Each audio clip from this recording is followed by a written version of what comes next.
Coach, to start with you, they shot under 30% from the field. You guys were up comfortably most of the second half. What did you like about what you guys did defensively and how it limited them today? I thought we were disruptive. I thought we came with a level of physicality. Anytime you can keep a team in this league to under 20 points in quarters, that's important.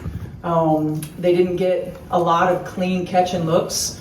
Look, it wasn't perfect, but we played through our deficiencies. We played through our lapses in coverage. We played through mismatches, and we played with multiple levels of effort, and that's what it takes. Aliyah, for you on the defensive end, to that end, what did you think? You guys did very well in your own specific defense at the basket. What did you like today? Just being super aware. I think throughout the entire game we were communicating about what we saw, what we see, who needed to pull over, and also just, like Coach said, making them feel us, make them think about our pressure versus the play that they want to run.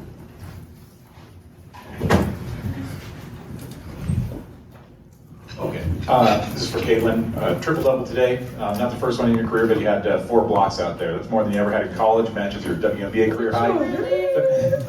Felt like you were channeling the spirit of Gabby Marshall out there with the blocks. Is that a part of your game that you've been working on in the postseason? Are we going to see more blocks out of you as your career goes? Not really something you can work on. I don't know, I felt like I had active hands. I had some pokes when our post players were playing good defense, and coaching staff has just challenged me to try to be a better defender every single practice and just getting better in that area. I still feel like there's a lot of room for me to improve. I don't think any of those blocks were too obvious. You look at the stat sheet, it's like, oh wow, 4, but you can get your hand on there and help your teammate out. It makes a world of a difference. So, yeah. Caitlin and Aliyah, can you kind of go through the little issue there? What happened when you got the flagrant? Aliyah, you got a technical. What kind of happened there? If you got the tech? I know. Wait, what? I got the tech? I didn't know that. Oh, first of all. No. I know. Let's not make it anything that it's not. It was just a good play on the basketball. I'm not sure what the refs saw to upgrade it, and that's up to their discretion after watching the initial whatever happened during the play and then whatever happened after. We watch a lot of basketball. It's a take foul to put them at the free throw line or rather give up 2 points. I've watched a lot of basketball in my life. That's exactly what it was. I wasn't trying to do anything malicious. That's not the type of player I am. So, yes, wasn't anything like that. And I went for the ball, and that's clear as day in the replay. You watch it. It shouldn't have been upgraded. But again, that's up to the ref's discretion. But I appreciate AB having my back. I guess I don't even know what she did. I didn't see that. Well, girl, Have fun paying that fine. Can I get half? Can you? No worries. I wonder if for Caitlin and Aliyah, all the hype leading into the game, everybody asking their thoughts, season starting 11. You finally got one in the books, and you won by a lot. How good does that feel right now? Feels pretty great, but I think like what we talked about in the locker room is don't get comfortable. This is a great first win, but we have 43 more games to go, and so for us it's just about making sure that we lock in, we rewatch the game, look at what we need to work on, get in the gym and continue to work. Steph, in terms of defense, as you go into this game, what were you looking at to evaluate where the defense's status of where it was in particular? Yeah, I think continuing to grow in our execution of coverage, continuing to grow in the versatility that we can use from a coverage standpoint, and then finishing plays. We have not been a very good defensive rebounding team in the preseason. They got 13 offensive rebounds, but we didn't allow them to convert on a lot of those. We kept playing through it. They're a great offensive rebounding team, and Angel Reese is probably the best offensive rebounder in the game. So she's going to be tough to keep off the glass. But I felt like our energy, our effort, our attention to detail wasn't always there. But when you play with multiple levels of effort, you can cover up for a lot of that. And I felt like we did that. And we did that, 10 deep, 11 deep, however many we played, 10 deep. From this side of the room here. Math is not my strong suit. The front here, and then we'll go to the back. Coach, 4 players with at least 15 points. You had 5 players with between 10 and 13 shots. What did you think about the balance offensively? I thought it was really good. I think when we're going to be at our best, you're going to see like 7 or 8 in double figures nightly. I think we have a group that's much like the Pacers. We've got a lot of great balance. That's going to make us tough to guard. It's going to make us a tough matchup. As we continue to grow in attacking matchups and in finding the right shot or letting the ball find the right shot, those shots will become easier. We've got players who are used to making tough shots. We want to allow them to make easy ones. A couple more in the back and then to the middle. Caitlin right here in the back. Gotcha. triple-double. You guys tied the second most margin of victory in Fever franchise history. What does, I know it's game one, but what does a game like this say to the rest of the league? How does it set up for this season? Yeah, I think we're just focused on ourselves. You know, you prepare every single night. I think that's the great thing about this league. And also, you know, you play and then you have a day and then you play again, and then you have a day and you play again. You have to be able to flush things really fast. You can't get too high, you can't get too low. You just got to stay right in the middle. So that's going to be the challenge for our group. You know, build from it, appreciate how we came out here and really played and competed tonight. But also, like, I felt like, you know, I know we put up 93 points and still won by 30, but I felt like there was a lot of ways for us to still improve. And that's what's exciting too. Like, you know, and I think everybody's still hungry to go back to work and get better. Caitlin, obviously in the offseason you got asked a lot about the additions, but seeing it out there on the court, I saw a lot of full court outlet passes, DB obviously where she moved up to in the scoring ranks.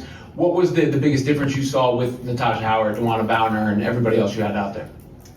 Yeah, I think we're still finding our chemistry together. It doesn't feel perfect out there yet. I think we're still continuing to grow when we don't have things in transition. How can we flow a little bit better? How can we set our teammates up for success in the half court? But I mean, we just have so many weapons, and that's what's so fun. It's like you swing it to the other side, okay, like you got DB, you got Kels, on the other side you got Tosh, you got AB. Like there's just so many options for us to go to, and I think just continuing to learn how to put our teammates in positions to be successful is what's really going to make us a great team. Last one? Yeah, for both Caitlin and Aliyah, you guys celebrated when DB got up to the third on the scoring list. Just what was that moment like for you guys on the court, and how has she kind of impacted you guys in just a short time? That's super special. I mean, third on the scoring list. I mean, that's like not a lot of people can say that that's their spot right now. And so for us, it's like super exciting. I think DB is such a light and such a positive leader for us in the locker room. And so to be able to see that and celebrate with her on the court was special. Sorry guys, I got a mic on to the last 3 words to go. I hope you guys heard that. I think, you know, DB is somebody that, you know, he's a Hall of Famer, like a legend, not only a good basketball player, a great person, a great leader. You know, the strongest voice in our locker room is hers. And it's fun to have been around here now for about a month just to get to learn from her and soak it in. And I'm really happy she got to do it at the free throw line and all the fans could go crazy and cheer for her because she certainly deserved that moment, and it was really awesome to see and be a part of. Did you think you got third when you hit 6 points when you guys were all celebrating? Or Was did it you know a you tie? tried? Yes, it was tied at the time. I so I was excited about that too, just in case I missed a free throw. But tying was just exciting, you know. So man, that was a moment. That was a moment that I was kind of looking forward to, and I'm glad this is kind of over. So now we can just look forward and focus on the season. What does it mean to you to reach that exact spot? Man, I think I'm just grateful. Most people don't get up there. That's really hard to do. You know, that's really hard to be in that position and to be in the league this long. You know, you've seen all the cuts that happened this week with great talented players. So just to be in that position to get there is just, I don't know, I'm just grateful. I just try to soak in the moment, yeah. Especially in front of all those fans. Caitlin said you're already the strongest voice in that locker room. How'd you do that so quickly given your newness, right? Oh man, I figure I've been around a very long time, you know, so I kind of know the ins and outs of this league. It doesn't change much. Yeah, we got more attention, but in order to win, you know kind of what it takes to be winners. And from this moment, it hasn't been any doubt in my leadership, I think, and that's what I kind of appreciate about this group. They really trust me and they really listen to me, and they learn a lot, and they just been hungry since day one of training camp. So it's been really fun stepping on the court with them. When you scored the points, did you know what you were going to do? I mean, you waved your arms, but you thought that through, or just thought? No, I actually didn't. Spontaneous? I think it was just like, I don't know, I kind of got a little bit emotional, you know, to be at this moment in front of a sold out crowd, in front of all this attention, and to have that moment is just pretty special to me because I don't want to say I deserve that, but you know, I'm trying to be as humble as I can, but being around that long, I kind of feel like I deserve that moment, and for it to happen right then and there in this time period in my career, it was just, I don't know, I'm just so grateful. Steph talked about how you've played with some of the greats and maybe them under the radar playing along them. Can you talk more about that, just your journey playing with all of these great players to get here? Man, I always say I played with the greatest of all time in DeWanna. And if I learned anything, I had the blueprint on how to stay in this league. She did it for 20 years and she was great at it. So from the moment I stepped into this league, from day one, I was drafted to Phoenix. I was drafted under her. and I kind of got to watch and see how she work every day, and that kind of just motivated, like, yeah, I want to be that. I want to be, follow those footsteps, and I just kind of credit all this to her, and yeah, that path, this path, and like I said, I really had the greatest blueprint. Was this kind of like a perfect opening day when you think about how well you guys played, you getting this milestone, the huge crowd, how excited they were for you? Yeah. Was it sort of like just a perfect opening day for you? Oh yeah, definitely a perfect opening day, but we know we could have, we did a lot of great things, but there's a lot of stuff that we could have done a lot better. We know our goals for this season, so we're not satisfied. We're still hungry to, get to where we need to be. But at the same time, I think a little, for myself, I've never played in front of a crowd like this before, coming into the league 16, 17 years ago, we didn't have this type of attention. So 17 years later to play in front of that crowd, when I walked out, I'm just like, oh my God, I think I was a little shell shocked. So just honored, I think my teammates are honored, and we're thankful for the crowd and everybody showing up for us like this. What did you think of your effort defensively? Yeah, we first of all, I got to credit our coaches for giving us that scout and really working hard night in, night out. But just credit my teammates for actually buying in and listening to it. And some of these things that we're asking them to do, the coaches are asking them to do is brand new for them. So just them locking in, focusing, being intentional. A lot of stuff we can get better at. We know it's gonna get harder and harder and harder. Teams get better and better and better. So we got to continue to do the same thing. You mentioned being shell-shocked at the crowd. Yeah. What do you remember about your very first game in Phoenix? Oh man, I don't know if I remember a lot, but we won the championship that season, so I think it was a pretty amazing crowd, but that was so long ago. Oh, you asked me to show my age.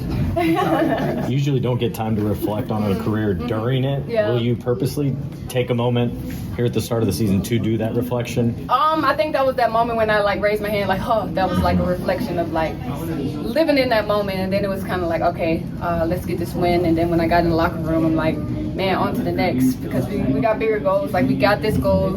We had a great game. We had a great first game, and now it's just on to the next and how we can get better and where we can get better. Come in and watch video tomorrow and just keep getting better.